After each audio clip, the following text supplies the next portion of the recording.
Namaste everyone. I welcome you to the lecture organized by VSC on Vedanta in daily life as preached by Swami Vivekananda by revered Swami Samarpanananda of Ramakrishna Math and Mission, Belur. The Vivekananda Study Circle, formerly VSC JNU New Delhi, was formed to study the works of Swami Vivekananda with the aim of molding our life based on the Vedantic truth of oneness that he preached. The first session was held on 1st November 2014. VSC is a non-political, non-profit body which is not affiliated to any organization. We usually meet online every Saturday to study the scriptures and the works of Swami Vivekananda. Previously, we have held many lectures by the revered Swamijis of Ramakrishna Mission and Matajis of Ramakrishna Sharada Mission and other scholars. Now, I hand over the mic to Namrata for Shanti Mantra. Namrata, over to you. Om Sahana Bhavatu Sahanau Bhunaktu Sahaviryam Karvavahai Tejasvinavadhitamastu ma vidvishavahai. Om Shanti Shanti Shanti. Om. May we all be protected. May we all be nourished. May we work together with great energy. May our intellect be sharpened. May our study be effective. Let there be no animosity amongst us. Om. Peace in me, peace in nature, peace in divine forces. Thank you. Over to you, Tanushree. Thank you, Namrata. Now I request Divya to please welcome and introduce Swamiji and start and moderate the session today. Before I hand over the mic to Divya, there are a few guidelines for the audience. Kindly switch off your camera and mic during the session. You can now write question during the session in the chat box, and we will try to get them addressed towards the end of the talk. Live questions will be taken up after the panelists have finished speaking. You can mail your valuable suggestion or feedbacks to us on vscjnu@gmail.com. You'll be able to view the recording of this session on our YouTube channel. The talk is also being streamed live on our Facebook page. Divya, over to you, please. Thank you, Tanushree. Pranam Maharaj. We are privileged to welcome the revered Swami Samarpanananda ji to the Vivekananda Study Circle. Maharaj is an author, pen name Samarpan, and a monk of the Ramakrishna Math and Mission, Belur. Since his joining the Ramakrishna order, he has worked at various centers of the Ramakrishna Mission, namely Devghar, Advaita Ashrama, Alol, Arunachal Pradesh, Narendrapur, Kanpur, Chapra, Bihar. He was principal of Ramakrishna Mission Vidyapith, Devghar, and was the head of the Ramakrishna Mission, Chapra. He presently teaches ancient and modern scriptures at Ramakrishna Mission Vivekananda Educational and Research Institute, Belur. He has been invited as a guest lecturer at the IITs and the IIMs. His work experience ranges from teaching to management through a lot of other responsibilities. He is the author of a number of well-known books like Tia, A Parrot's Journey Home, Param, The Hindu Way, Freedom to Oneness, and Kratu. He writes regularly for newspapers and journals like Prabuddha Bharata and Vedanta Kesri. Maharaj's talk today will focus on the practice of Vedanta in our daily lives as preached by Swami Vivekananda ji. This program commemorates Swamiji's birth anniversary, which fell on 12th January 2023. So once again, thank you for joining us today, Maharaj, and over to you. Thank you so much.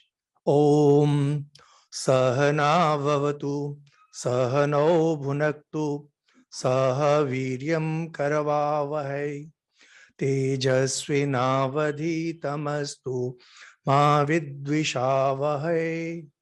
Om Shanti Shanti Shanti.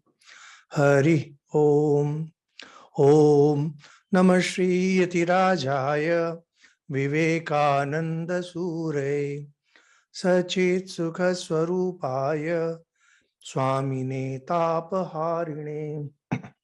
So, with my most respectful and sincere pranams to ancient sages who gave us this grand philosophy of Vedanta, and to Swamiji, Swami Vivekananda, I begin my talk on Vedanta in daily life as preached by Swami Vivekananda. Sorry, excuse me. I have this problem of coughing. Now, before we get down to discussing what Swami Vivekananda told us about Vedanta and its practical utility and its application in daily life, its application for everyone, let us first see what exactly Vedanta is, and particularly because these days Vedanta has become too popular a word, and sometimes people keep on parroting around this word without understanding anything of it. Thousands of years ago, if you go back in history, now we really don't know how long back it was, how far back it was. We just know that, well, it was thousands of years ago. According to Swami Vivekananda, it was 8 to 10,000 years ago. And according to Marxist historians, it would be around 3,000, 3,500 years ago. So let's not get into the historical aspect because we are more into the spiritual aspect of the subject. So there was this race which was living on the banks of the Indus, and they were cultured because they refined their language, and they loved a quality life. They created things, most of which are lost. However, certain things have come down to us from the most ancient times from them. Now, these people call themselves Aryan to distinguish themselves from people who were not really cultured, whose language was not cultured, and whose habits, whose responsibilities were not cultured. Now, some of these people, these Aryans, they were by nature into introspection. Introspection is when the object of your thinking is your own mind. Instead of focusing on some object, instead of focusing on the world, instead of focusing on achievements, etc., you focus on the working of your mind. And then slowly, layer after layer, reality starts unraveling before you. The nature of reality. What is the truth behind the appearance that we have? Now, what they found, they left for posterity through their disciples, through their children. And we can say that is the knowledge bank. It's a knowledge bank of the Aryan race. And don't confuse this Aryan with what Max Muller said or what Hitler said. Aryan simply means cultured, those who are cultured. It has nothing to do with complexion. It has nothing to do with race. It's just a habit. The opposite for Aryan is Anarya, one who is not cultured. A word we find frequently used in Valmiki's Ramayana, where even Sita says, Sri Rama, that why you are behaving like an Anarya. Or Sri Krishna tells Arjuna, don't behave like an Anarya. Anarya is one who is uncultured. That means one who has not yet picked up the finer habits. This knowledge bank came to be known as the Veda. And in the Veda, we find there are prayers to various gods. There are also truths about the ultimate of spiritual reality. And they are also discussing creation, the process of creation, nature of human beings. Lots of things are there. It's a huge subject. Now, the problem was what exactly these Vedas, which was later divided into 4 for various reasons. It's a different subject. Those of you who are interested, you can watch our talks on Indian Spiritual Heritage YouTube channel. There's one series known as Hinduism. And there in the beginning itself, we have discussed what is Veda. That's in English. And in Bengali, we have whole series of talks on the Veda. I think in 41 talks. If you are interested, you can watch them. Now later, it was found that what exactly these 4 Vedas in their thousands of verses were trying to teach. Shankaracharya gave us a very beautiful explanation. He says, Paramartham labhyate, by which you can attain God. But the thing is, the corpus is so huge that depending on what mindset you have, you can always find out some special meaning in it. And that's how, with time, great philosophers, great saints, they started working on the inner meaning of the Veda, and they came up with different philosophies. And these philosophies came to be known as orthodox philosophies, Astik Darshan. There are 6 in number. The most famous, the oldest, is Sankhya. And it's, you can say, twin is Yoga. And then there is Nyaya and Vaishesik. And there is Mimamsa and Vedanta. Vedanta is just one of the 6 systems of philosophies. Vedanta is described in 2 different ways. One is Anta. The word is Anta. Anta means end. If you go strictly by Sanskrit, it means what's the end? That is, what's the aim of the Vedas? It's the Upanishads. And lastly, and secondly, the Upanishads come at the end of each of these 4 Vedas. So, because they come at the end, Ant, Sanskrit, so it's known as, Upanishads are known as the Vedanta. Now later, we had Gita. Gita is, you can say, the essential philosophy of the Upanishads. But Gita also incorporates in elements from the Vedas, the 4 Vedas. And then there was Vyas, who organized the Vedas, who wrote the Mahabharata, which contains Gita. And then he wrote very famous work, Brahma Sutra, in which he detailed the Vedanta philosophy. Now these 3 works, Upanishads, Gita, and Brahma Sutra, these 3 form the basis of Vedanta philosophy. That doesn't mean that there are not other books, but these 3 are the fundamental. Now, anyone who wants to write a new outlook on Vedanta, supposing I decide to write, I will have to show how these 3 works, Upanishads, Gita, and Brahma Sutra, are in consonance with what I am saying. So, Vedanta is the philosophy as preached in the Upanishads, in Gita, and Brahma Sutra. Technically, these 3 books are known as a Prasthantraya, the triad. Now, what exactly Vedanta teaches? Now, if we go by Vedanta, what exactly Vedanta wishes to teach us? Vedanta essentially teaches that the I, me, that's I-ness. The true I-ness lies beyond our body, mind, ego complex. And that is the ultimate truth. That's ultimate truth. Or if you go by some more popular Vedanta schools, Atman is more real than anything else. But according to Shankaracharya, who is Advaita Vedantin, Atman is the only essence, and why we shall see. And this Atman, it contains all power, all knowledge, etc., according to Advaita Vedanta. So, what is this world? How do you look at this world? Different people will look differently at it. I'm talking about Vedanta. But according to Advaita Vedanta actually means totality of all the Vedanta. So there is Vishishta Advaita Vedanta, there is Dvaita Vedanta, there is Shuddha Advaita.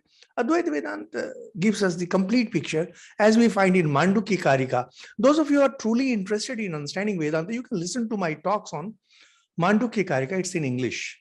It's a beautiful explanation. There we get a real picture of what Vedanta is. Now,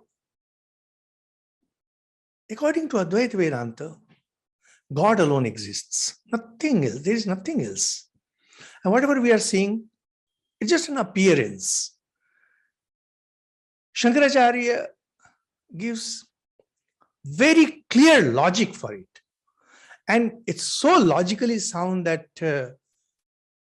if a person doesn't get emotional, and it's very difficult for us not to get emotional. Like, for example, I belong to the Ramakrishna mission, and to think that somehow, somewhere, me and Sri Ramakrishna, we are one and the same, it sounds like sacrilege. Emotionally, we get disturbed. But when it comes to hard logic, if you go by pure logic, well, then there is no scope. Everything has to be cut away. Those of you who are truly interested in understanding Vedanta, you should once read Inspired Talks of Swami Vivekananda. And we have talks on Inspired Talks 2 on YouTube by Swami Vivekananda. And it's fascinating. You don't have to listen to our talks. You can simply read the book Inspired Talks of Swami Vivekananda. It was delivered at Thousand Island Park in America.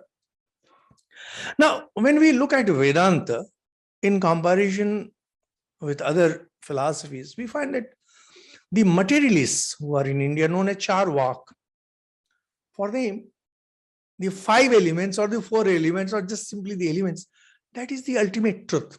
Nothing exists outside that. Your body is that, your soul is that, there is nothing outside it. And then we just mentioned Nyaya and Vaishesik. In Vaishesik, we find that it says that soul or Atman is a definite entity. There is. So it doesn't subscribe to the materialistic views. It says it has the power of knowing and willing. Now, these ideas ultimately came to affect Vedanta too, but in different way. Then there is Mimamsa school.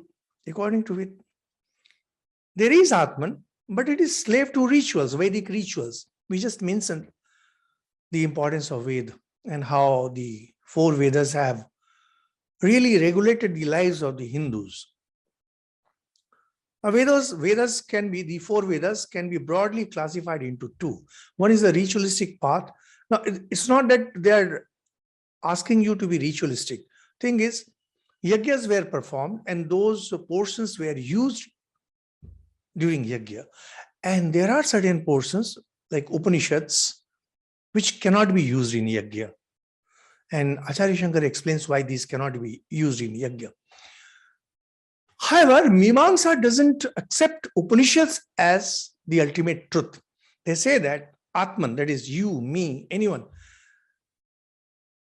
self is there, Atman is there, but it has to obey the commands of the Vedic sacrifices. That means if you do good work, you will go to the heaven. And if you do bad work, you'll go to lower spaces.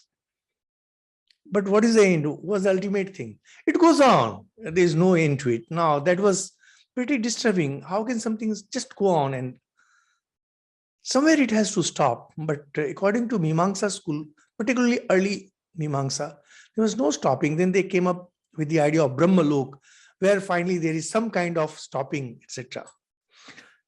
And then we've come across Sankhya.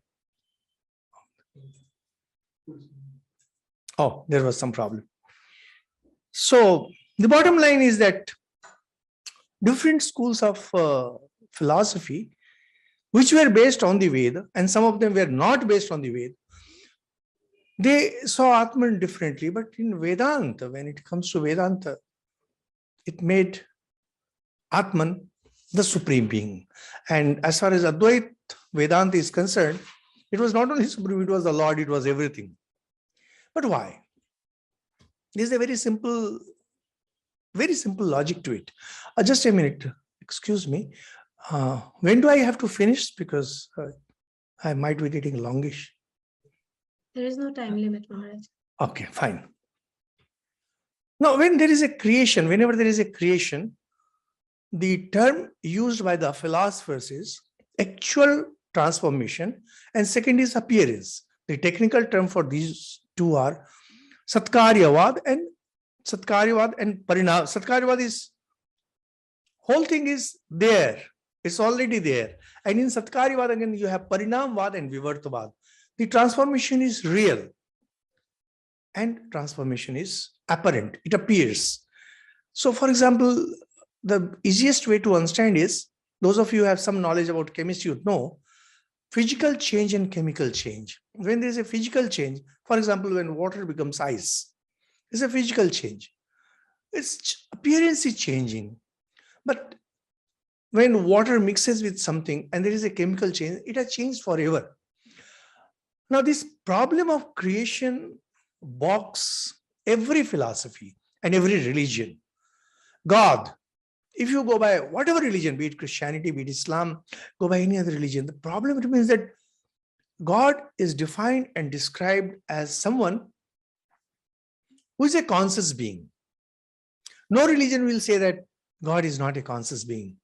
And every religion, even though they may say that God is stern, God is just, somehow they will always say that God is also loving, because we are His created beings. Now the problem comes that, as far as our understanding concerns, this world, as we see, is inert. Now, how consciousness can give birth to something which is inert? The technical term is Jada and Chaitanya. Chaitanya is conscious and Jada is that which is inert. That means, how can matter come out of consciousness? The same problem we have in science when they are trying to explain today that mind is a product of matter. When they say, they are trying to say that mind is nothing but function of brain. Basically, you mean to say that mind, which is in some way or other, some form of consciousness, how can it be born of matter, which is inert? So we have these great scientists like Roger Penrose and all, and even the Buddhist scholars are getting into it without realizing that it's just not possible. It's simply not possible for matter to give birth to consciousness. These philosophers can go on talking, these scientists can go on talking, but it's just not possible. But the same rule applies even to religions. And consciousness can never produce something which is inert, that is matter.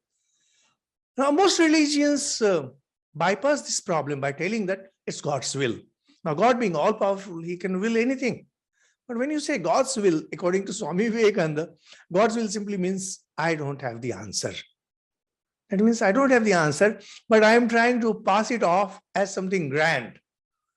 God's will, God's will, God's will is the biggest fraud that has been perpetuated by religions of the humanity. You simply say, why can't you simply say that I don't have the answer? And Swamiji says, Hindus are honest. They say, I don't have the answer. Simply say, I don't have the answer. The problem is over. And there is a technical term for it. And that technical term is Maya. Maya is, I don't have the clear answer. Yes, it's a fact that whole thing appears as matter. The world appears as inert. It has come from God, but we don't have a very clear answer. But they have an explanation why it happens like that. Now, in this Satkaryavad, where there is creation, there's two. Parinamvad, which means actual. There is actual transformation. Now, this is accepted by schools of philosophies like Sankhya and Yoga. But Vedanta goes by Vivartavad, which means it's appearance. It's all appearance. Why? The example they use is pot and clay. When you look at clay and pot comes out of the clay.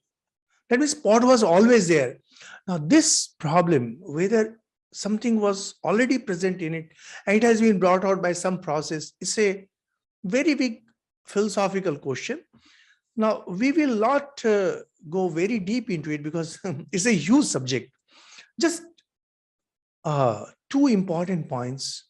Vedanta will say that if Parinamvad was true, that means if Vivartavad, that is mere appearance, like physical change. Now, if God and matter both be true, then God is not infinite. It's obvious. If God took some matter to create this world, it simply means that God is not infinite. There is something outside of God. This is a problem that Sankhya has and Yoga has. In America and all, Yoga has become extremely popular. And of course, they don't even pronounce it as yoga. They say yoga. Fortunately, Patanjali would have been horrified to know that there is something called yoga. It's yoga. And secondly, very important thing is, both Sankhya and Yoga philosophy are extremely flawed because, I'm talking about philosophy, not the yoga exercises. Flawed because there are two realities. One is Atman, which is consciousness, and there is matter. Matter is real, it's known as Prakriti. That creates many serious problems, but of course, they have their answer. Now, if a part of God is matter, Ramanuja believes that, Vishishtadvaita believes that, then God has materialistic parts. No, this is absurd. No, sir. No, from Jeffrey, no. Yoga is the correct.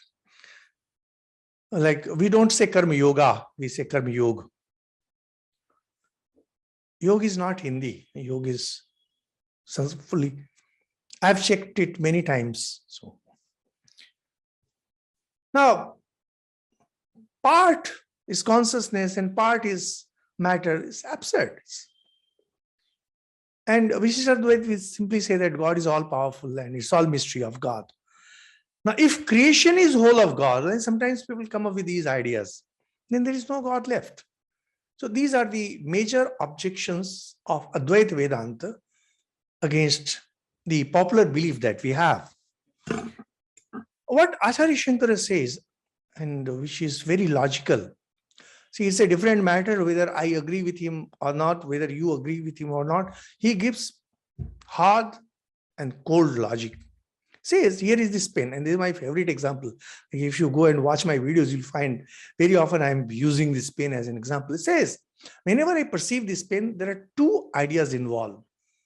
One is the idea of this pen. Yes. One is this pen. And second is the idea of isness. The pen is. Because if this pen be destroyed, supposing, even then, the idea of isness will be there, say, in this microphone. And if all the objects be destroyed, even then this isness continues, because isness is independent of the object. And ultimately, what remains if all the objects are gone? That is known as Sat, existence, pure existence. This we can understand by a very simple analogy of particle physics.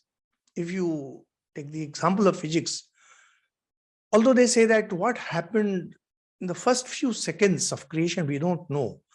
But this is very clear that if the whole of matter was to be pushed back to its origin, then only energy will remain. As Einstein said, E equal to mc square.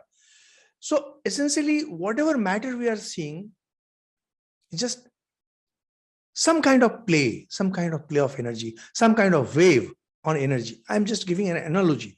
Don't go deeper into it. That means when matter is pushed back, ultimately energy remains. Shankaracharya, well, in his time, there was no E equal to mc square, but he knew that if you start pushing things, if you push things too much, ultimately what remains is isness, pure existence. Now, putting things in a very simple way, we are aware of something which reveals itself to us, even when there is some kind of imagination or some real thing. Like, for example, there are people who see ghosts. There's some kind of reveal, or mind has the power to grasp reality, which is there, even if that be imaginary. Now, since there is nothing else left, that Sat has to be one with Chit. Now, this argument is slightly subtle. I am trying to hurry through things, so maybe I may not sound that logical, but at the same time, I'm definitely not sounding illogical. And you find joy and bliss only in what you know. And since there is nothing else to be known other than pure existence, so he says that this pure existence is consciousness, and this consciousness is bliss. So he says that Sat Chit Ananda, Satchidananda is the only truth that exists. Now, when it comes to Ramanuja, who is the most famous and most popular of philosophers in India, and he has been a very great influence in Hindu religion, of course, and there is Madhvacharya. So according to Ramanuja, this Satchit Ananda, these three are qualities of God. These three are qualities of God, and they shouldn't be mixed up with the idea that these three are one and the same. Thing is, we should not be going into all this controversy. There is a very simple thing. If we try to understand the entire process through the principle of Raj Yoga, that is Patanjali's Yoga Sutras. When you start meditating, the first thing that you realize is that your mind is turbulent. Your mind is highly active. And the term used in yoga for this is vritti, chitta vritti. Mind is continuously getting transformed. It's like a lake which is full of waves and wavelets. As you start meditating, number of waves start decreasing. And finally, a state comes where there's only one wave, the wave on which you have been thinking. A person, for example, now, when you are into that deep meditation mode, for example, my Ishta is Sri Ramakrishna. And when I meditate on Sri Ramakrishna, I try to overlook at every other wave that's coming in my mind. That means every other thought that's coming in my mind. So ultimately, only one thought will remain, and that is the thought of Sri Ramakrishna. So Sri Ramakrishna becomes the ultimate truth for me, once and for all, forever. This we understand the best by studying the biography of the life of Sri Ramakrishna. Sri Ramakrishna was doing sadhana of Mother Kali, and ultimately he had the vision of Mother Kali. It was in the form of consciousness in which there was some kind of appearance about which we don't know much and we don't understand much, but we know one thing, that he talked only about Mother Kali after that and throughout his life. And when Totapuri, the great Vedantist, came and felt that Sri Ramakrishna was a fit candidate for Advaita philosophy, realization of Advaita, he taught him Advaita. And this is very, very, very interesting that when Sri Ramakrishna wanted to merge his mind into the absolute, Mother Kali came and stood before him face to face, as if she was blocking the door to Sri Ramakrishna's merging with the absolute. And he was not able to do it. When Totapuri, he took a piece of glass and pierced between the two eyebrows. And then when Mother Kali appeared again, Sri Ramakrishna describes that he took up the sword of knowledge, that is oneness, and cut Mother Kali into two, whatever that might mean, because I have not experienced. Naturally, I cannot describe beyond this. I have studied.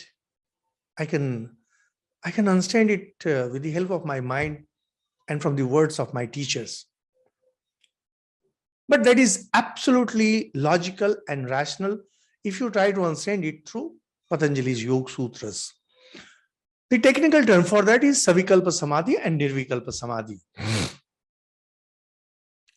The moment you go for this Savikalpa, where the relative is true, where God is true, as Sri Ramanuja told us, perfectly all right. There's nothing wrong with it. It's the lesser minds who have tried to create a conflict between Advaita and Vishishta Advaita. Now, that's not our subject. I am not even a master of that. I understand Advaita only. So I'm not even a student of Ramanuja school of thought. We are just focusing on Advaita, because According to Sri Ramakrishna, there is absolutely no difference between Vishishta Advaita or Dvaita and Advaita. These are just different aspects of the reality, different facets of reality. Obviously, the thing is, if your I-ness continues, initially we said Atman has I. If your sense of ego continues, if I continues, then you will always see the supreme reality, the Atman, the Satchidananda as God. And you will see yourself related to that God. Such a simple thing. But if somehow that ego merges, I merges by God's will or by your effort or by whatever means, then what remains? What remains cannot be described because there is no one to describe that. Sri Ramakrishna uses the example of 10 pots. Narendranath, Swami Vivekananda, who was to be later, supposing there are 10 pots and there's the sun and there's the reflection. How many sun you see? 11. And then you keep on breaking. Ultimately, one pot remains. How many sun you see? He said 2. And then you break the last pot. What remains? And Naren says 1. Sri Ramakrishna says no. What remains cannot be uttered by mouth. Advaita Vedanta, the real Vedanta, it's not about one. Very often people confuse Advaita with one. No, Advaita is not about one. Advaita is not zero. Sometimes Vishishta Advaitins, they have criticized Advaita as being similar to Buddhism. No, we are not. It's neither one, nor two, nor zero. Advaita means God alone exists. That's the truth. What is this world then? This world is God. It's nothing other than God. It appears as matter. Actually, it is pure consciousness.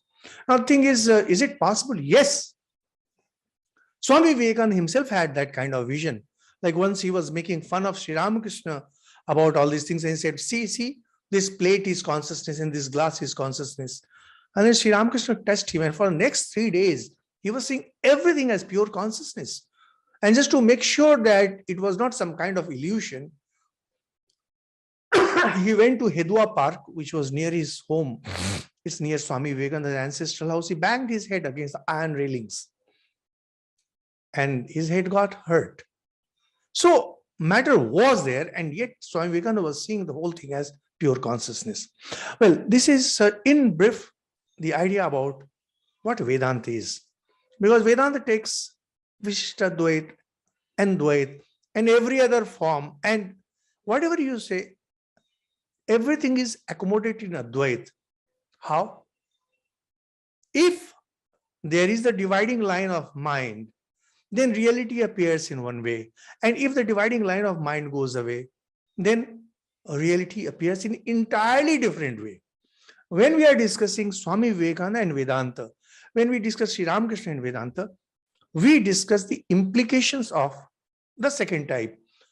That means when the mind merges, when there is no duality left, when there is no dividing line left, the reality that is there, that reality now projects as the universe. So what are its implications and how these things can be applied in daily life? This is what we are going to discuss. And I have spoken for 45 minutes. I give you a break. Please ask me questions, please, based on what I have discussed. Now, do not get into argument because we don't have time. And it's getting late and naturally I'll get tired.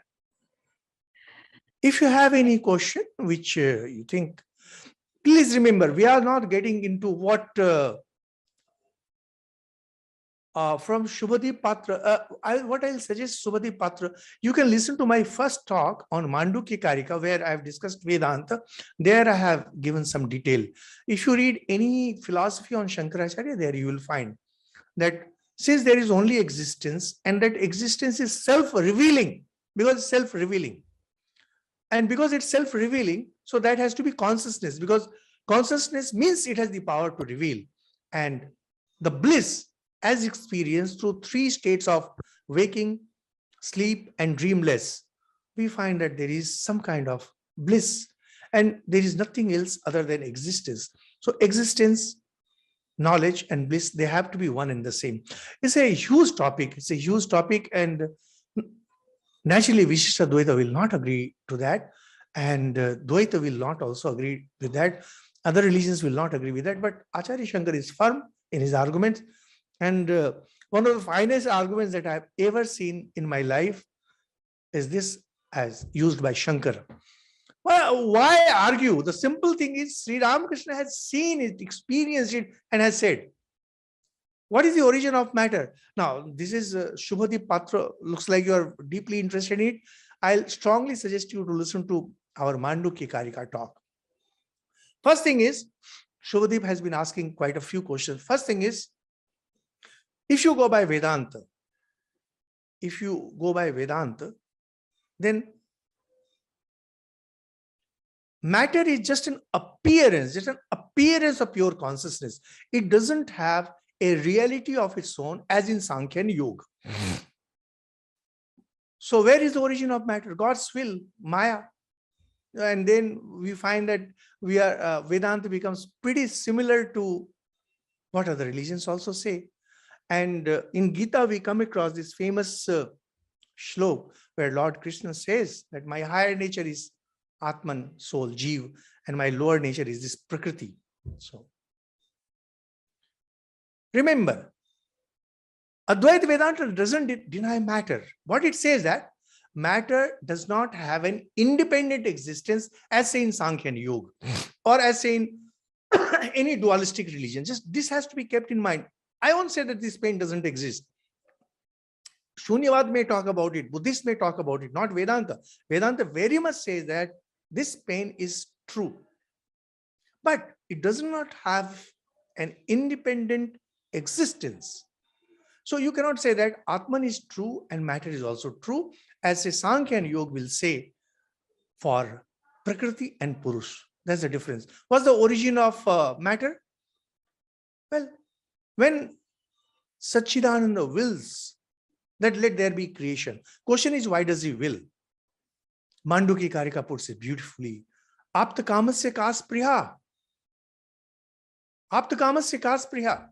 Person who is aptakam, one who is fulfilled with his desires, why should he will to desire? So they will say that desire to create. Because when you create, you have to have some kind of desire. Why should God have any desire? After all, he is self-fulfilled. Now that is something for which we have no answer. No one has any answer. So Mandukya Karika, which is the ultimate of Advaita Vedanta, says that creation, as you see, does not have any reality. It's God appearing as creation. Those of you who have some knowledge of physics, you will know that there is triple point in physics. Triple point is a particular state of temperature and pressure in which you have water, ice, and steam, vapor existing simultaneously. So it's something like that. It's consciousness, it's matter, it's mind, all three existing together. They appear different, but actually they are not different. Yes, somebody asked about New Testament and Vedanta. Somebody, could you please raise your question once again? That's one of very fascinating question. Somebody. Pranam Maharaj. I asked the question. My name is Sudeep. So my question is, it seems that the New Testament and Vedanta are completely saying the same thing. Well, look here, I'm not really a student of New Testament, but New Testament is an extremely fascinating book. Now, fascinating book does not make fascinating philosophy. Remember, don't forget it. Simply because New Testament is quite similar to Vedanta, that doesn't make Christianity similar to Vedanta. Don't mistake it. And this is what we are going to discuss now. How Vedanta is different from every other religion and every other applied system of philosophy. So New Testament may be speaking of something which sounds like Vedanta. Buddhists may be talking about something that sounds similar to Vedanta, but they are not. Because major difference lies in those systems being exclusive. Vedanta is inclusive. Vedanta says every system of thought is correct because people have different level of understanding. People have different level of mind. So when they look at the ultimate reality, the supreme reality, what you see will be different. For example, supposing you go to visit the Himalayas in India, Alps, in Europe, you are staying in a room and you are living in different rooms with windows and openings. Your perception of the snowy mountains will be different depending on where you are staying. But if you come out in open, your perception will be different. Now, will you say that the person who has been looking at the mountains and getting a particular kind of vision is wrong? No, it's not. It's perfectly all right. So it's that. So Vedanta and our New Testament, they cannot be compared. Anand Verma, please. Now, we cannot go into meditating existence. My good Arpita Mitra, she asked me to talk about practical application. So let me focus on practical application. And I'm available on social media. I'm pretty active on social media. You will find me everywhere. You can contact me. We shall see. But remember, meditation on Vedanta is the most difficult thing. Most difficult thing. It's impossible. What Ramakrishna Mission monks do is, we have an Ishta, Sri Ramakrishna. We get that mantra. We repeat everyone in the Ramakrishna Mission, and it's through the grace of this Sakar Ishwar, God, who manifests the body form as an incarnation. We take his help to become one with the absolute. There's nothing wrong with this, fully logical, nothing wrong with it. But if you talk about some kind of meditation practiced by some monks in Himalayas who talk only about watching their mind and neti, etc. No, we don't do it. And those who do it, you will have to talk to them. I'm not a great fan of that. So may I continue, Arpita? Or Divya Nair is comparing. Divya, are you able to understand my pronunciation? Because your pronunciation is so American and mine is... No, I perfectly. Because from your standpoint, I will be slightly thick accented. So. No. My parents, Oh, yes, they must have. Okay. So now, what is the change in philosophical outlook when you go for Vedanta and as taught by Swami Vivekananda? First, all philosophies are correct in their own way. In their own way. That doesn't mean that they are all same. This is a major confusion created by some people who probably did not understand things fully. Sri Ramakrishna never says that all religions are true in the sense that they are all valid. No. Vedanta takes you to oneness. Other systems do not take you to oneness. But nothing wrong with it, because when you say that he is a student, now a girl who is studying in class 2 is a student.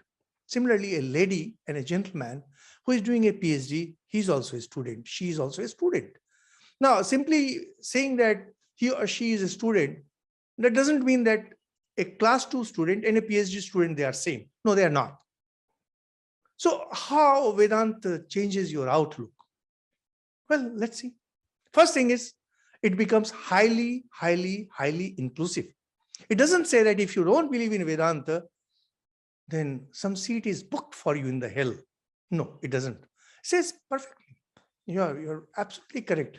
Till you are leading a good life, till you are leading a noble life, you will have your journey accordingly. And God willing, someday you will realize what to do and nothing. Good. You're right you're perfectly right in your understanding, and I am perfectly right in your understanding. Only that I understand what you are doing, but you don't understand what I am doing. Then similarly, every religion becomes valid. Every goddess becomes valid. You cannot say that this God is true and that is not true. You cannot say that Shiva is true and Ram is not true, nor can you say that Vishnu is true and Shiva is not true. And you'll find that in South India, this has been a very big problem, the fight between Shaivis and Vaishnavis. No, this is not Vedanta. This is not Hinduism. No, it's not. And simplest and the most profound and extremely unnerving. You are the good and you are the bad of the universe because you alone exist. Vedanta as preached by the Upanishads, Vedanta as preached in Gita, Vedanta as preached and as perceived by Sri Ramakrishna and Swami Vivekananda shows that you alone exist. No one else exists. And the good that you see, the bad that you see, it's all you. You are Jesus the Christ and you are Judas Iscariot. This can be unnerving. Vedanta is not for all. And you have to begin with this. It's not the ultimate. So you have to keep in, like the gentleman who asked me just now, how do I practice Vedanta meditation? You have to begin with this. You have to start telling yourself that whatever is good in this world, it's you. And whatever is bad in this world, it's you. It's extremely disturbing, so difficult. And coming to Swami Vivekananda, most important thing he talks about Vedanta is the quotation that you all know, each soul is potentially divine. Everyone is potentially divine. And the goal is to manifest the divinity within. Now, how you are doing it, through which path you are doing, through which religion, through which philosophy you are doing, it's your concern. So each path is correct in its own way. Each religion is correct in its own way. And every god and goddess is correct in its own way. But for you, the important thing is to be divine because you are divine. Each soul is potentially divine. It's not manifested. Your divinity is not yet manifested. It's covered. And this covering has to be removed. Swamiji says, Om, the one without. Second, he is in me, I in him. This is the ultimate ideal. This is the ultimate goal. This is where we have to go. This is what we have to practice. This is what we have to practice all the time. That I need to be divine. I need to be divine. So, like our Sudeep was asking about matter and consciousness. Swamiji doesn't believe in matter. For example, you might have heard of education is the manifestation of the perfection already in man. But he also said that religion is the manifestation of the perfection in every being. What is religion? Religion is the manifestation of the perfection already existing in every being. So religion doesn't come from outside. Religion comes from inside. Religion is divinity already existing in man and evolution. Evolution, when it comes to evolution, which was given by Charles Darwin, says perfection, which is already in every being. So when we evolve, when the species evolves, when a gene is evolving, the perfection is already there. It's not coming from outside. Now, if you talk to persons like Richard Dawkins, who will be talking about all this gene going this way, that way. I tried reading his book and I found it pathetic. That's the only word, because we are established in Vedanta. We know these to be true. How can you get rid of? How can you just say? How can you just laugh all these things away? This is what happens when you live in a small hole. You're living in a particular system and you think that your system is all right. We never talk like that. We know that we have this system, and in this system, everyone is permitted and we are inclusive about it. So we don't have any quarrel with anybody. We don't criticize anyone. Evolution is very much true. But what we say that when something is evolving, it's not because of chance. It's not because of competition, but it is because it's already within you and it's just manifesting. Similarly, civilization. Now, civilization is something we know that there are certain societies which are more civilized. What is that? It's a manifestation of that divinity in man. How do we say, like when I started, I said Aryan. Who is an Aryan? Who has manifested the divinity that is within him in a greater percentage, greater amount. So what is the goal, as we mentioned that? Yes, of course, from Sudipta Patra, Sudipta Shubhadeep Patra. I don't know why are you asking so many questions. See, read some books. Like, see, question, you can ask a question when you have some preparation for it. It's my favorite thing. You need to study. Like when you are listening to some talk, you shouldn't be interrupting the speaker, because it's not a good habit. It's a very bad practice. And to ask something, you should have some preparation for that. Now, when you pick up something from here, you pick up something from that book, you pick up from something from that speaker, that gives a, whole thing is a medley, total confusion there. No, that's not how it goes. Just listen. And I can tell you something, that I have more than 4 decades of study behind what I'm speaking. And scores of teachers I have checked and counter-checked. So what I'm saying is not something out of the blue. Yes, every soul is individual till there is a covering of mind. And mind is very much real till you have the sense of I-ness. That is why Acharya Shankara talks about 2 different realities. Reality that is at the relative plane. Swamiji repeatedly talks about relative and the absolute. At the level of the absolute, there is pure oneness, as we mentioned when Sri Ramakrishna pierced Mother Kali. That means he pierced the boundary that was there on the mind. Once you pierce that, for example, it's like gaining escape velocity, and you pierce the wall that's created by the gravity, and you just go beyond, just like that. So I shouldn't be asking so many, at least listen. And you should be reading some basic books. And if you want to understand Vedanta, as I said, listen to Mandukya Karika. So Swami says, goal of mankind is knowledge. This knowledge is already within us. However, it's covered by ignorance. It's covered by ignorance. Ignorance what? Vedanta says that for some strange reason, when there was this creation, and from being full of knowledge, we started feeling that I'm incomplete. And because I felt I'm incomplete, I wanted to be complete, and there was desire. And because there was desire, we wanted to work, because to fulfill any desire, you need to work. This is beautifully said, avidya kam karma. Where from this avidya comes? Well, we don't know where from this avidya comes. Avidya is there. It's a matter of fact. Shankaracharya says it's a statement of fact. Swami Vivekananda says it's a statement of fact. Now, something which is a statement of fact, why should I need to prove it?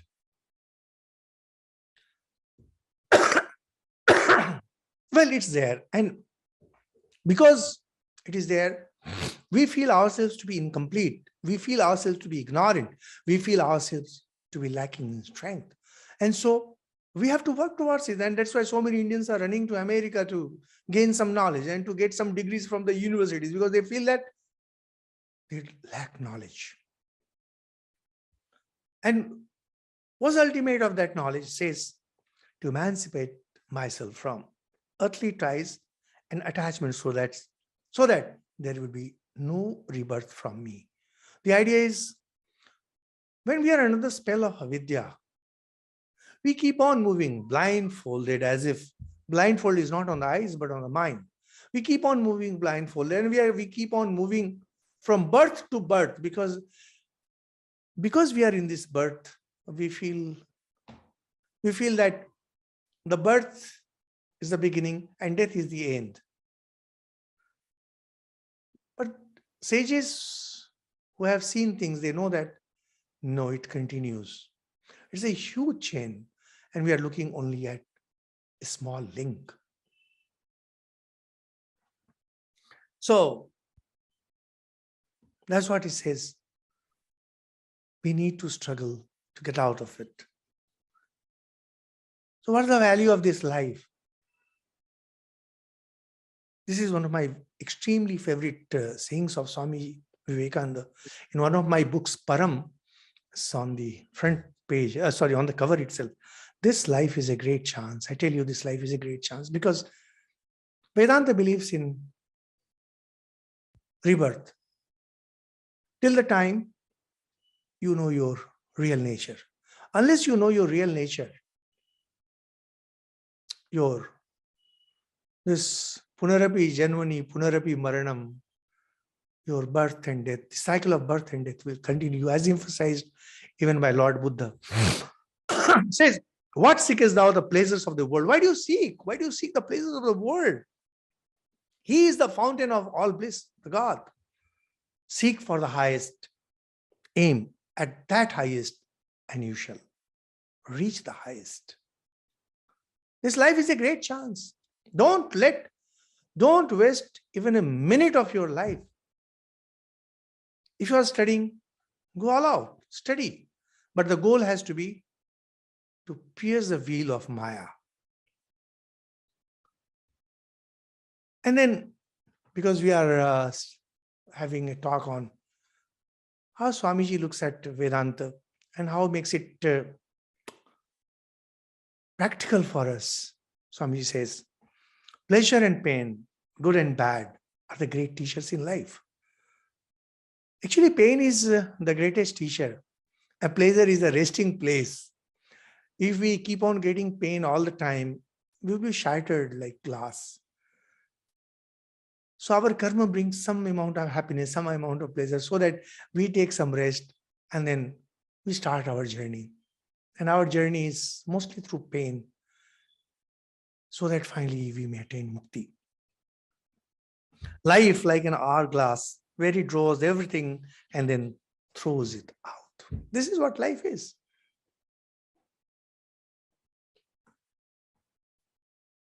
Then Swamiji focuses on importance of these smaller things in life. Very often we go so much for the big things, bigger things, meditation and Vedanta, and we let go of the smaller things in life. So he says, every fool may become a hero at one time or another. Watch a man do his most common actions.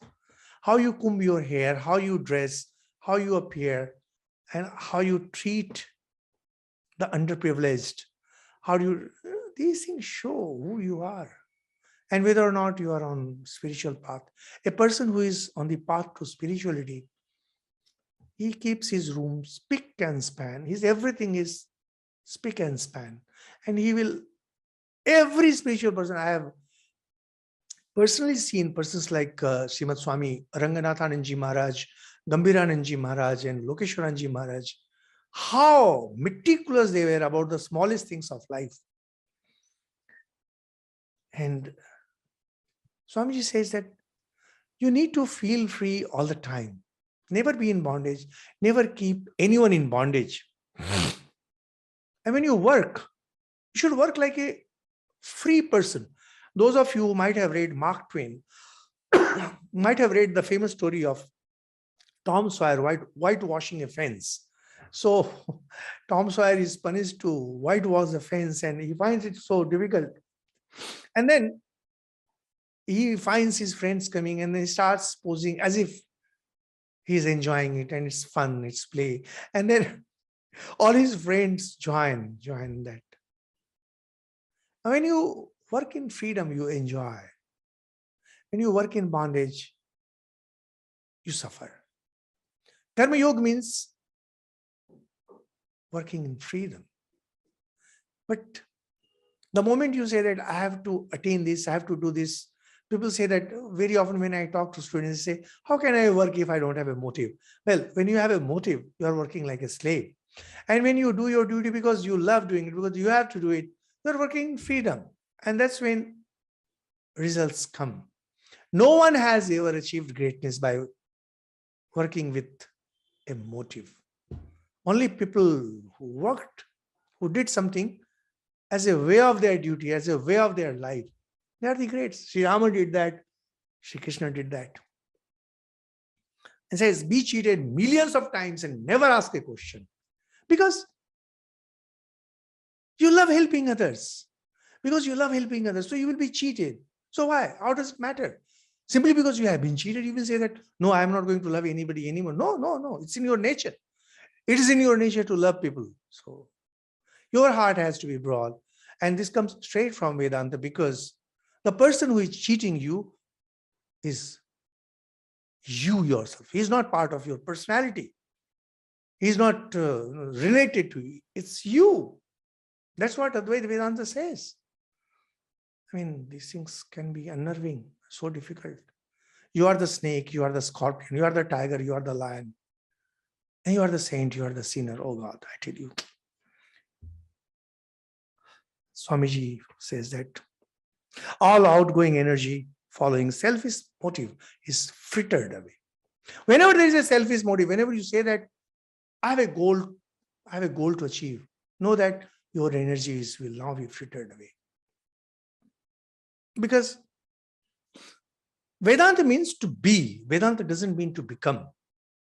To be means I am what I am. And I will be what I am. So I don't have to become anything. The moment you plan to become something, that will be through some kind of action. And that action, when there is some kind of selfish motive, there is some kind of motive, your energies will be drained away. And you will be surprised to see how much energy we lose every day simply by keeping an end result for us, simply by keeping a motive in front of us. So true detachment comes when one knows that the world is not dependent on him. The world will go on. Sri Rama came and he went away. So what happened? The world continues to be what it is. Jesus came and Sri Krishna came. And what happened? Well, some people took to good life, but the robbers continued, the cheats continued, the murderers continued, and Hitler continued. Nothing changed. And Hitler was doing all that in the name of Jesus Christ, who was a peace-loving person who taught peace. The world is not dependent on you. The incarnation of the greatest, when God comes himself in this world to set things right, he might do a bit, but the world goes back to its own ways. And if you keep on reminding yourself that the world does not depend on you, your parents do not depend on you, your children do not depend on you, and you yourself do not depend on you. You have to be yourself. Just be yourself, nothing else. And then you will see how you grow. This is true Vedanta.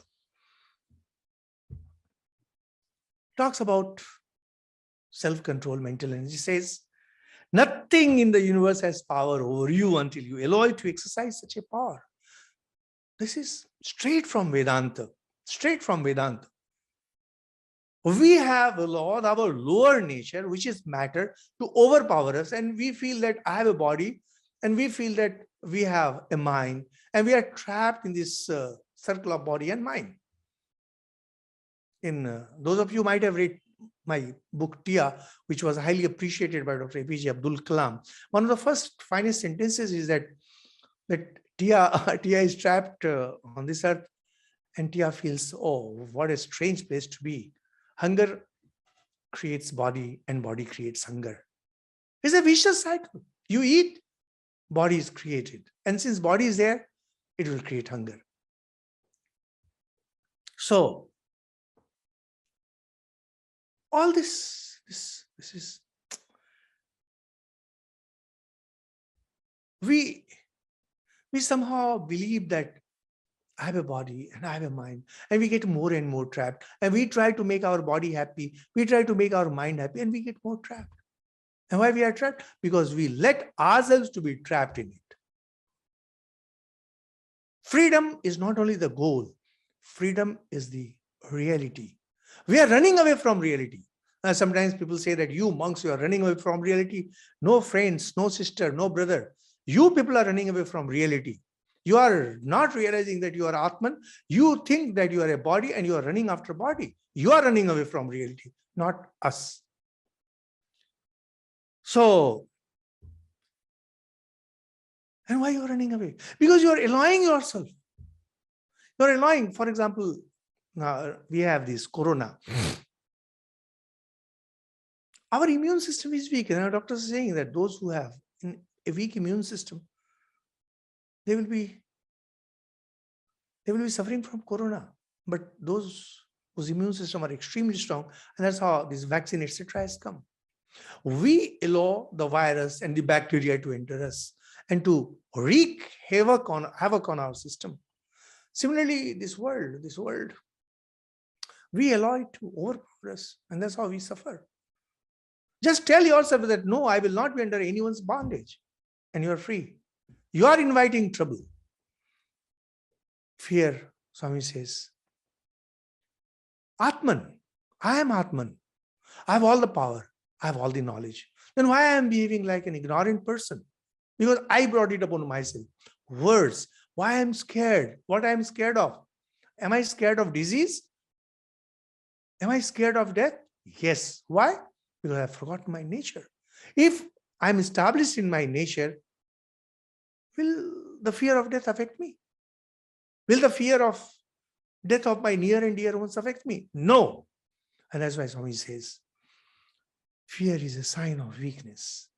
Fear is a sign of ignorance. Get out of fear. Says, if the moment you fear, you are nobody. Because fear squeezes you. You are pure Atman. You are everywhere. You have all knowledge. You have all power. And emotions squeeze you. Fear is the most powerful emotion that squeezes us. And as for duty, our only duty is to encourage everyone in his struggle to live up to his highest ideal, his or her highest ideal. We have no duty whatsoever. This is from Swami Vivekananda. And well, now I'll just end with a beautiful story which I have always loved. When Swami Vivekananda was in America, for his work, he came down to London, and from there he had gone to Paris, where he was guest of Duchess de Pomar, whatever French pronunciation. Now, Swamiji was once traveling by a coach with this lady. It was a very influential lady. And the coach had entered one of those remote areas. It was a village. And suddenly one young boy and young girl came out with a lady who was some kind of governess. And this coachman got down and kissed them, the kids. And then came back, started the coach. And this lady, de Pomar, she says, why did you kiss them? Aren't they children of some nobleman? No, Paris has bigger problem with noble persons and proletariat, etc. And we Indians are criticized for all this. So then the coachman said that earlier he was manager of a huge bank and the bank failed. So whatever he could save, he invested in this coach, purchased this coach, and he wanted that his children should grow well. So they live in outskirts and he drives this coach. Swamiji says, this is what I call practical Vedanta. Swamiji was so impressed. This is what I call practical Vedanta. This man has understood the essence of Vedanta. Falling from such a high state to this low condition, he is nonetheless unmoved. Thank God for such power of mind. This man is really a Vedantist. Once I was teaching at Indian Institute of Management in Indore, and there was this talk about Karma Yoga. And then I told that, look, Karma Yoga means today, if by virtue of your earning and position you are driving a Rolls Royce, so be it. And tomorrow if you come down, your position goes away, you don't have much money, and you have to drive a very ordinary car. Your mind must not be perturbed. You should be as happy as driving an ordinary car than a luxury car. Equanimity of mind is yoga. But why should we practice equanimity of mind? Because we are full, we are complete, we have nothing to attain. If at all we have to attain something, it's my nature. It's my nature, which is freedom, which is fullness, which is all knowledge, which is all power. Well, in short, that is what Swami Vivekananda was teaching us. And that was a very short overview of Vedanta and practical aspects of Vedanta and what Swamiji taught us as far as Vedanta is concerned. Thank you so much. In case you have some question, and those questions must be, pretty important. So please ask. I'll try to answer. Divya Nair, madam. Yes. Maharaj, there is one question from Sri Lekha, who asks, how can we be a part of the cycle but free at the same time? Could I please see the question directly or there? Oh, That would sure. be easier for me. Oh, it's No, it went to the host of Divya, no? So just copy paste. How can we be part of this cycle but free at the same time? Well, how can we have the omelette and the egg too? Can you have the egg and the omelette both? You cannot be part of the cycle and free too. This is a contradiction. You cannot be. An incarnation of God can be, because like the spider moving on its web freely, he can, we cannot. Either you are in the cycle or you are outside the cycle. Well, that's what my understanding is. I may be wrong, but that's what I've understood through scriptures and through my acharyas. Yes. Any other question? There was one question from Ansar Ali. Ansar Ali. And see that it's easy for me to read. Yes. Unfortunately, Swagatadi, would you mind typing the question to everyone or to Maharaj? Because I'm not From able VSC to everyone. Sir, Swamiji, your presentation is marvelous. Any relationship between illusion and matter? Dear whosoever you are, no, there is no illusion. When we talk about illusion, the problem of the Buddhists, I don't know why Buddhists have this problem with illusion. They see illusion everywhere. We don't have any problem with illusions. Matter is matter till you are in matter. And the beautiful example that Vedanta uses is, till you are in darkness, you cannot see darkness. And if you get light to see darkness, there is no darkness. So darkness can never be seen. When you are trying to understand Maya, while staying in Maya, you cannot know Maya. Because to know Maya, you need knowledge. When you get knowledge, Maya does not exist anymore. So this is the huge contradiction regarding Maya. So Mandukya goes to the extent of telling Maya is that which does not exist. Sacha Mayana vidyate. That Maya itself does not exist. So what is Maya? It's mind. What is mind?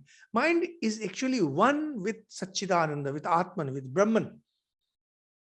But it has deluded itself in believing that the dividing line is true. And once you say that dividing line is true, everything else becomes true. So matter is in reality consciousness. But we see it as matter, we use it as matter, and it will continue as matter till we are in this world. Even Shankaracharya, such a great master of Advait, when he realized his Advait and he preached his Advait, he also felt hunger. He needed food to fill his hunger. Matter will always be there. You just realize that matter does not have an independent reality. It's not illusion. Illusion, the word for illusion is, the example used is Bandhya Putra, the son of a barren woman.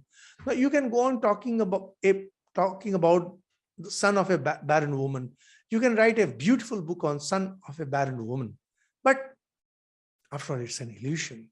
Matter is not illusion in that sense. Yet, it's not real. So one of the definitions of permanence is that which is deshato, kalato, vastuto va. That which continues to exist in every location, in all the three phases of time, and in every object, which means that permanent is something which was there before this pain was manufactured. And that permanence will continue to be there when this pain is destroyed. What is that? As we mentioned, isness. And it should not be confined only to this pen. It should be there in the microphone too. Now we know it cannot be. It's only the isness, astitva. Astitva in Hindi or in Bengali or in Indian languages. This is known as Sat. Existence is a pure existence that runs through all the three. It is in every locality. It's throughout the three phases of time, and it is there in all the objects. Yes, from VSC to crunch moments, dear friend, my brother or my sister, I don't know who you are, believe me, even I forget at the crunch moments. Forgetting Vedanta at the crunch moments, well, that is what sadhana is. Sadhana means that. Patanjali's Yoga Sutra says beautifully, Satu, Dirgha Kala Nairantarya Satkara Sevito Dridabhumi. Dridabhumi, you reach that solid ground by practicing it for a very long time with diligence and with due respect. So naturally, this cannot come in a day. You have taken millions of birth to confuse yourself to this state. You need some birth to get out of it. Why some people call Advaitvadi as Mayavad? I don't know. They must be deluded. I mean, people are there.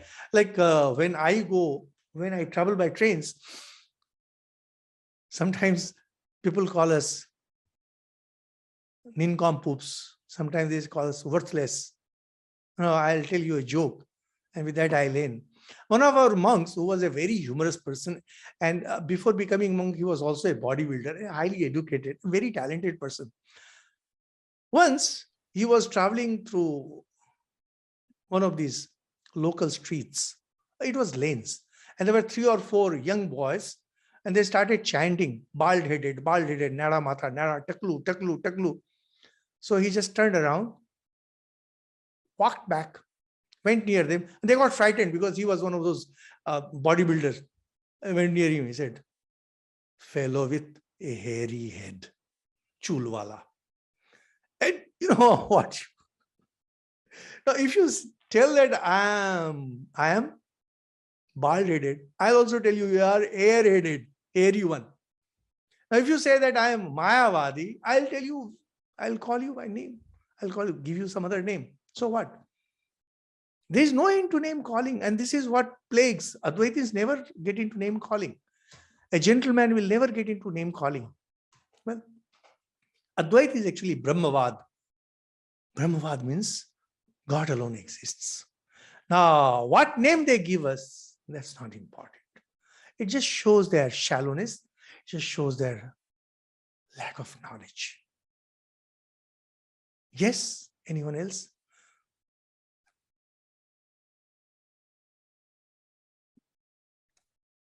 Maharaj, I think that's it for the questions. We should probably wrap up. So anything from Dr. Arpita Mitra? After all, she was the person who invited me. She caught hold of me and she, etc., etc. And I wanted to get rid of it. I didn't want anything. Maharaj, that if was not my anything, at least question. a word of thanks. No, that was my question, crunch moments. What was that? The crunch moment question was from me. Oh, it's a crunch moment. Don't you worry. We are all like that. We tend to fail. Yeah, but we do, beyond the point, one doesn't like repeating the same mistake again and again. One gets a little fed up. If you chance to read my book, Carving a Sky, which I'll suggest you to read. In Carving a Sky, I have beautifully, in fact, I had a beautiful insight when I say that when you make a mistake once, it only means that you slipped and you say sorry for it. When you make a mistake a second time, it only means that it is inbuilt in you. It's your nature. And in case you want to get rid of it, you will have to work really hard on it. However, I'm yet to come across a person who has ever succeeded in working upon his weakness and getting out of it. Always focus on your strength. Never look at your weakness, because you can never overcome your weakness, because it is hardwired. You are made that way. There's no way you can get out of it. Focus on your strength. Once you focus on your strength, once you focus on freedom, once you focus on oneness, once you focus on large-heartedness, once you focus on acquiring knowledge, once you get into that mode, all these things become trivial. Who cares? Who cares what Swami Vivekananda ate and what disease Swami Vivekananda had? Who cares if Jesus was crucified or he was slain? It's his message that counts. So always focus on strength. Never look at your weakness. Weakness will always be there. And try working on your weakness. You can never. These self-help books might be talking about, I've never read any one of them. I just heard from here and there. They might be talking about work on your weakness. These management people may be talking about work on your weakness. Take my words. I can vouchsafe anything for that. You can never overcome your weakness because you are hardwired for it. What you can do is you can attain greatness. And in that greatness, part of that weakness will be there. So what? You will remember for your greatness. Swami Vivekananda beautifully says a tree is known by the best fruit it produces, not by the rotten, worm-eaten fruits. You will never be known for your weaknesses. Critics will talk about your weaknesses, but the society will remember for your greatness. Let us all be great. Thank you so much. And let's end it. It's 1.5 hours. Maharaj. Yes, Huh? yes. Thank you so much, Maharaj. Yes, I Maharaj. think this is Thank a you very so much. important point. Yes, Srilekha will do the Vote of vote of thanks. thanks. Yes. Pranam Maharaji, Yes. thank you for the wonderful and enlightened information and anecdotes. And these practical things of life are very important because, that's the thing. Like we think that you being in this order, things are different for you. But somewhere around the line, everybody has to pass through the stages. That's what I have got from you. Thank you very much. And clearing all the confusion. On behalf of the entire VSC group and all those who are attending this session, we would like to thank Swami Samarpanananda ji for enlightening us today with this talk on the practice of Vedanta in everyday life. This has been a unique opportunity for us to hear Swamiji's teaching through you, and we all feel encouraged and inspired. I would like to thank Arpita for inviting Maharajji and organizing the event, Shagadadi for providing this entire technical support and preparing these wonderful print materials and the publicity documentations and the slides, which are beautiful. Thank you, Tanushri, Namrata. Thank you, Tanushri, for the hosting. Namrata, thank you for the chanting. You sing the best, actually. I can't sing. And Divya, thank you for moderating it so wonderfully as usual. And also there's one person we cannot forget, that's Professor Anirban Chakrabarti, who is the person who founded this group and still a support behind us. Finally, thank you everyone being with us and joining us today. We hope to contribute more and engaging and enriching all with more conversations and learnings from the reverend sadhus and different scholars. We look forward to see you for in the next time. And I wish you all a happy new year. Thank you. Thank you. Thank you, Maharaj. Bye. Thank you, Bye. Maharaji. Leave. Pranam. Yes, Maharaj. Yes, Maharaj. Pranam, Maharaj. Yes, Maharaj.